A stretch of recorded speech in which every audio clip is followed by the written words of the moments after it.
And now I'm going to talk about our good buddy, ex-Vice President Mike Pence. He was on a Larry Kudlow show recently, and he actually said that Americans do not have the freedom from religion, that it was not thought of by our founding fathers, and that it doesn't exist. So I was a little abhorred by this. I didn't like the whole idea, but I wanted to see what everybody else thought about it. Phoebe, you want to start us off? Well, I've got my first gripe here with Indiana Man is that he is claiming that he's either a reincarnation of one of the individuals from the 1770s, or he has been, going through his Ouija board and speaking to these individuals because he's claiming that he knows what's inside here, what they're actually thinking, when he has absolutely no idea what they're actually thinking. He's saying, well, they were thinking that. You've got no bloody idea, mate, what they were actually thinking. You just think yourself. And look, I did it as well, because we've been trained to use this language, but I shouldn't be saying that because I don't know what Indiana Man is actually thinking, but he is claiming to be able to know what's inside their head. So unless he's actually, claiming to be a reincarnation or has actually spoken to them, he doesn't actually have a clue. And I don't particularly want to know what one of these individual slave-owning individuals from the 1700s was actually talking about, who, valued all free people as one and all non-free people as 3/5 of a human. I'm not particularly sure I want to know what they're thinking. So I'm going to take, what Indiana Man claims to be what he knows about the internal thoughts of these people to be with a large grain of salt. And that's my first gripe. But to say that there's no freedom from religion, well, that's not freedom of religion then, because to have freedom of religion means that you have to have freedom to select religion, because you're not saying you have freedom to have this religion. So therefore you have freedom to select religion, and therefore you have freedom to reject religion, and therefore you have freedom to reject all religion, to have freedom of religion. And, well, that's how freedom of religion works. It's not freedom from religion. And that really gets my goat, because he's just saying what he thinks his audience wants to hear. And that's really ridiculous, because he's not saying anything of any consequence whatsoever. He's just doing the classic pandering. And I'm running out of breath. So Jerome, jump in. Gladly. First, I just want to commend Mike Pence on being outside after January 6th, because wow, I would be in hiding, but I will commend him on that and that alone. So moving past that, what Mike is actually saying, in it, like, not advertently, but what he's actually saying is, you don't have freedom from my religion. The article will say you don't have freedom from, okay, what you're saying is you don't have the freedom to not be ruled and controlled by my beliefs. That's what he's actually saying. You can read further into it and just kind of figure that he's saying birth-giving human beings, you don't have freedom to have bodily autonomy because the Bible tells me so. That's what he's not saying out loud. But the scariest thing for me is all the people that are willing to go along with it because their side is winning right now. I think I talked about this a few weeks ago while we were on Truth Wanted. Kelley, back me up. I was talking about like just how American politics and American society as a whole is kind of broken down into team sports. It's a weird phenomenon in the States. Everything is my team versus your team. And no matter what the team does, I'm riding for my team. Like, we can look at this, let's just say political party. And let's say they're taking away my rights, my fundamental rights that have been rights for at least 50 years. We're just going to stick on that topic. So this has been my right for 50 years. They're trying to take it away. Cool. As long as I get to own the libs, right? That's the same as someone looking at their quarterback and saying, I mean, he murdered a small family. but we're almost in the playoffs. We're this close to the playoffs. We're just going to suspend them for a game. Like, it's the exact same thing. We treat everything as if it's sports related, and it's kind of making society crumble slowly. Scott, what do you think? Well, what I don't get is okay, so he's saying that freedom of religion is not freedom from religion. And so, that's the level of discourse that we have now, is that we're trying to, okay, what exactly are we talking about here? So, I mean, if we try to, what is he talking about? You're saying what he really means is you don't have freedom from my religion. And so, well, what's religion then? If you don't have freedom from religion, you just have freedom of religion. What exactly does that freedom entail? Could I be a Buddhist and not have a belief in a supernatural deity? Would that be okay? Could I be a Muslim or a Jain or do those count? I mean, there's not really any single characteristics that define what a religion is, and because I mean, he's just playing a word game. He's just playing a word game. He's saying what he needs to say to make himself feel about the way that he feels. And so what I think is important, though, is that that we figure out, well, what does it mean what is a religion? How does the government look at religion? And it's not defined anywhere in any government documents. The closest that I could find was in the Civil Rights Act in 1964, and they define religion very broadly. They say it includes all aspects of religious observance and practice, as well as belief. Okay, well, what if I believe that no case for God has been successfully made? Does that count? Does that count as a religious belief or a belief of a religion? It's tough to say. There was also a reference that I found on the U.S. Customs and Border Protection website under their frequently asked questions. And this is, I think, really telling. It says Title VII's protections, what I was just talking about, also extend to those that are discriminated against or need accommodation because they profess no religious belief. And so there is some interpretations out there, government documents, and I believe this particular document was put out during the previous president that we have now. And so, so what exactly are we talking about when we have free speech? Free religion? Is it like free speech? Because if I have the right to free speech, that doesn't mean I always have to be speaking. If I have the right to bear arms, that doesn't mean I always have to carry a gun. And so I don't. Kelley, what do you think? Yeah, I got a lot of things to unpack on this one, because first I want to point out that unfortunately, in a way, Pence is right. I mean, while the U.S. Constitution does guarantee the government shall not impose a state-endorsed religion, it makes no mention about stopping any church from doing the same thing, and it makes no mention about freedom from all religions. Now, is this a really, really, really bad interpretation of the Constitution? Yes, I would totally say it was.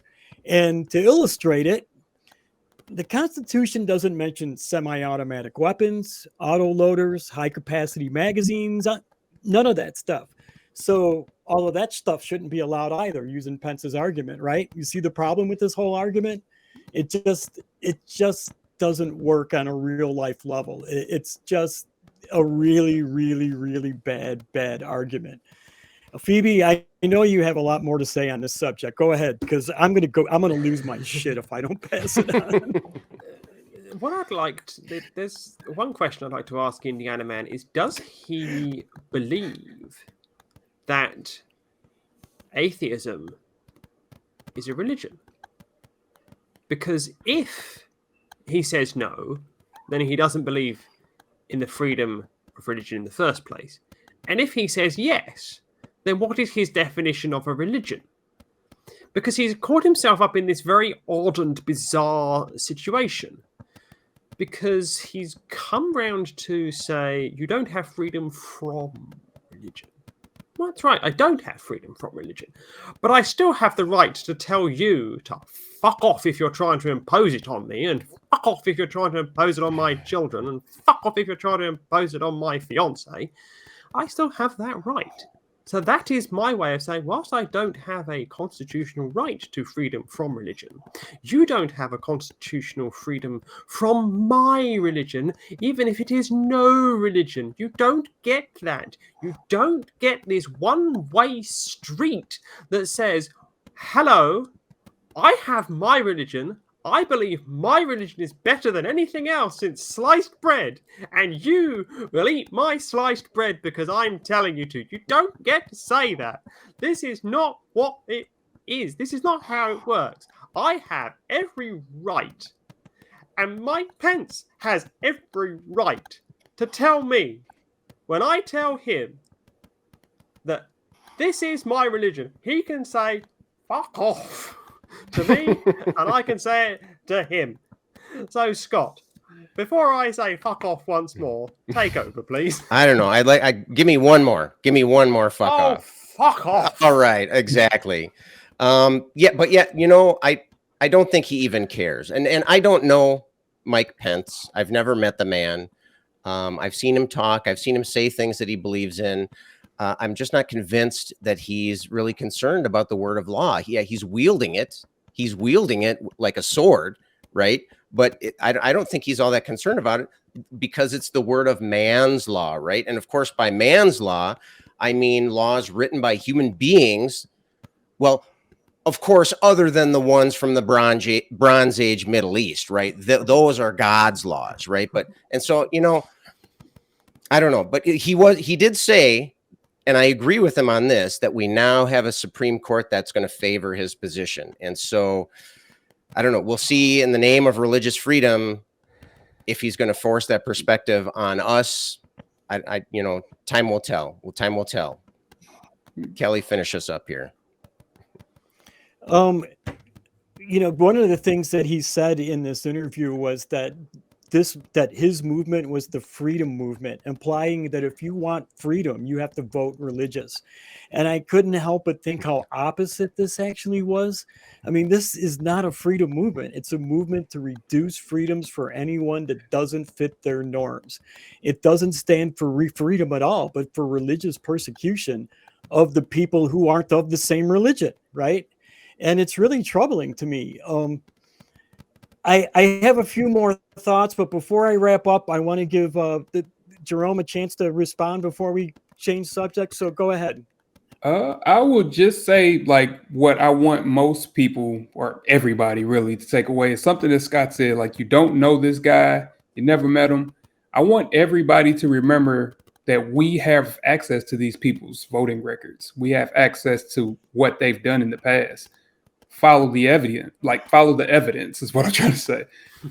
We look at everything he's done, everything he's said, everything he's voted for, and it's obvious that he wants the United States to be the Christian Republic of America. Like, he really wants to have a state religion, and he's been working at it. And just like you were saying, again, Scott, we have a Supreme Court that's pretty much aligned with him. And even where they don't align, it's still dangerous because they've shown, especially recently, that they just want to make the playoffs. So I will send it back to you, Kelley. That's all I've got to say. That was dead on. That was dead on right there. Yeah, it was dead on. Yeah. One of the other things he said, I'm confident we have a religious freedom majority on the Supreme Court of the United States, right? The problem with that idea is the SCOTUS isn't the same exact religion Pence is. 5 of the 6 conservative justices are Catholic. They're not Protestants like Pence. And the 6th one, Gorsuch, was raised a Catholic. He changed religions fairly recently. Now, as I recall from my history lessons, and Phoebe, maybe you can back me up on this one, there was a whole lot of problems between the Catholics and the Protestant churches all through the Tudor period. And that was kind of like the driving impetus for the Establishment Clause to begin with, because those people had a generational memory of the horror of the religious persecutions of that period. Now, I have to wonder, did Mikey forget about all that, or has he just never studied history? And does he really think that his side is the winning side in the Supreme Court, because I don't think it is. I think they have a lot of the same ideals, but they have a lot of differences too.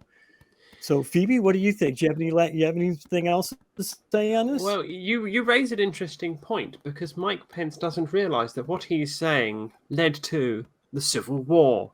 Not in your country, but in my country.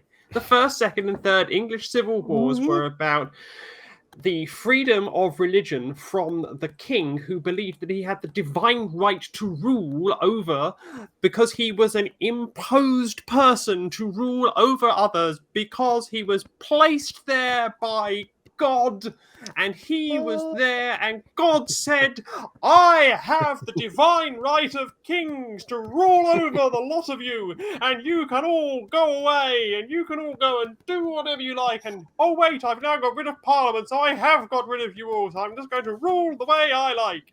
It didn't really work too well, because it led to a first, a second, and a third English Civil War, and then we decided that an axe was a good thing to get rid of his head with. When, didn't really end very well. And then I've got some friends that live just across a small body of water. It's called the Irish Sea.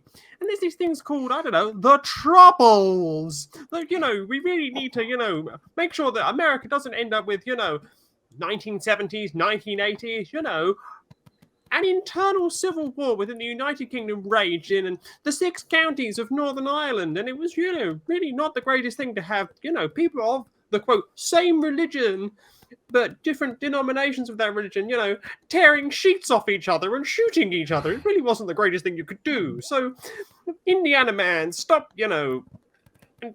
back away, because, the history of your country is also the history of my country. So, just look a little bit further to before your country, became an independent entity, and go, do I really want to, be emulating, the slicing the head off the head of the state because he was, trying to impose religion on everybody? I don't think that's what he wants. But there you go. I don't think that. That would be real persecution right there if that happened. Absolutely. Absolutely. Yeah, I think a lot of these people don't realize why the Establishment Clause is there, right? They just forgot about all that stuff, because let's face it, Americans don't study history. We're just basically stupid as far as that kind of stuff goes.